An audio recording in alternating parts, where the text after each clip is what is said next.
Chairdaw I am representative of a group that will guide you through the contents of Chinese culture in Thailand. So our topic today is Phuket. Let's move on to the next topic. Right, let's go.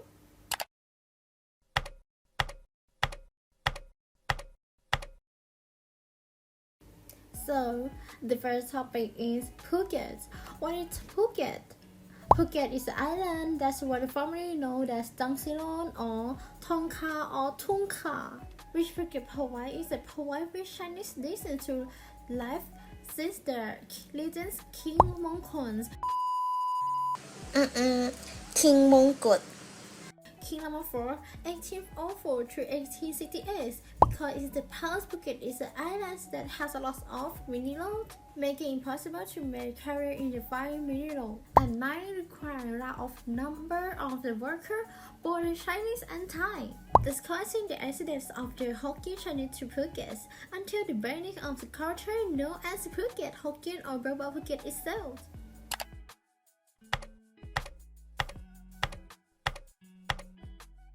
Caused by the area of the Qing dynasty to use the Chinese people not to be addicted to opium, therefore causing the Chinese economy to be very depressed. Emperor Taokwa ordered the destruction of the opium in 1839, which the British refused because the British wanted China to be under power by using opium as a tool. So I tried to find about China in every way. This eventually led many Chinese people to decrease to immigrate from mainland China. Yes, of course, the Hokkien Chinese immigrate to Thailand. We are in Singapore, Malacca, Penang, and then into Phuket. The evidence confirmed that China has been in Phuket for a long time is the term used to refer to watermelon as Chinese melon, which is in the archive of the Mepang, daughter of Taoiseach Ksatri. It's gone back to the mid-19th century when scientists discovered that tin constant could prevent rust. The need for tin coated steel to make food can is therefore a need for quality. Enormous in Europe. At that time, England came to set up an English East India Company. Penang is a hub for trading and buying tin in Asia. This makes transporting tin to sell more convenient. In addition, the Thai state abolished their monopoly on this business. Although ceasing to mine and sell mineral freely, this factory had a fairly advertisement for increase the island tin years. The demand for the tin was high during the time, causing several level shortages. The governor of Phuket in Saman then traveled to find Chinese labor by employing about 300 Chinese from Bangkok, and many Chinese people from Penang came to work. Most of them are Chinese people who speak the Hokkien language. These Chinese people have pursued their relatives from China to work in Phuket. Therefore, the influx of Chinese people came to this island in abundance.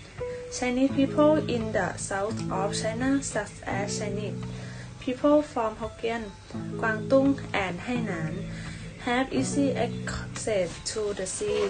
So Chinese people from this area migrate to Asia to work. There are two types of Chinese immigrants divided into independently short type and affiliated type, or can call indentured labor.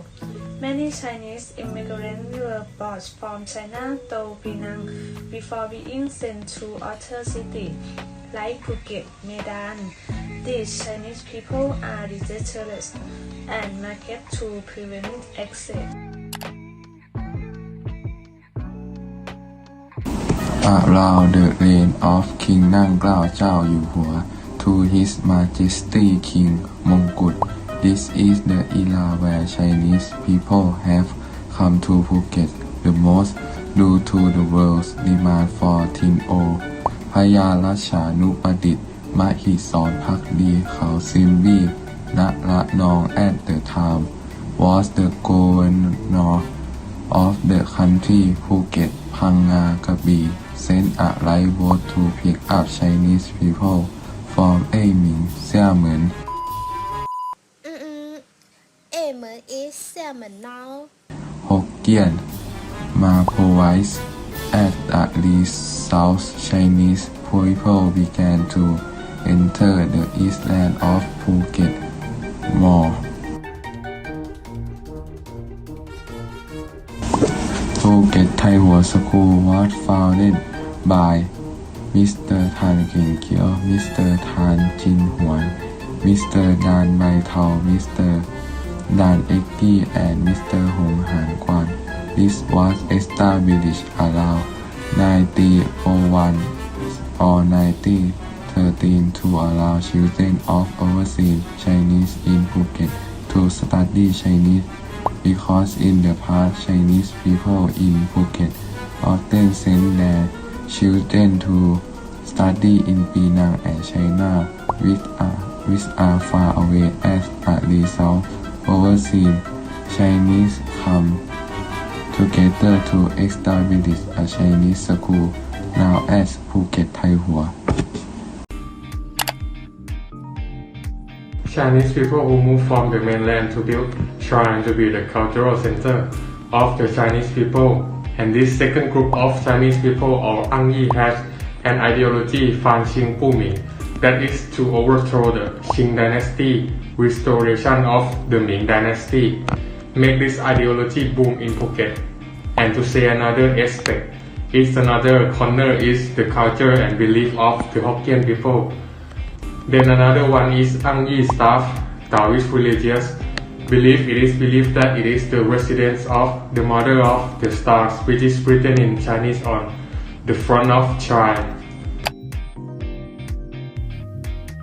Mua Ngoi or month anniversary ceremony. When Chinese Baba Phuket children turn a month old, their parents will prepare red boiled eggs, Yu Pung, Ang Ku Khoi, and Huat Khoi to pay homage to the shrine. Most of people in Phuket like to go to the Phut Jaw shrine in order to pay respect and leave the children to Guan Yin, Phut Jaw to protect and take care of them, and to give the child a Chinese name at this time. The parents will prepare red boiled eggs, Il Pung Ang Ku Khoi, and Feng. There are many sets of red boiled eggs to bring to adult relatives to show their respect and will receive and red envelope in return. So the conclusions from what have we told you that we know that the relationship between Thai and China has been around for a long time. Which our topic today is Phuket. That is just Phuket. The relationship between Thai and Chinese has been around for a long. Mainly the Chinese came because their immigrants and workers abroad. Today, Thai relationships can be said to be almost steady love in terms of trade, in the same as all, which is experienced in the future. Is the relationship between Thai and China will be continued. In this case of Phuket causes many cultural or traditions such as Shom or festivals such as vegetarians. In education, learning and language is the first pet that has its own. For today, we would like to end the presentations. If anything got wrong, I will apologize her as well. Thank you. Bye bye.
这一次我真的睡着了。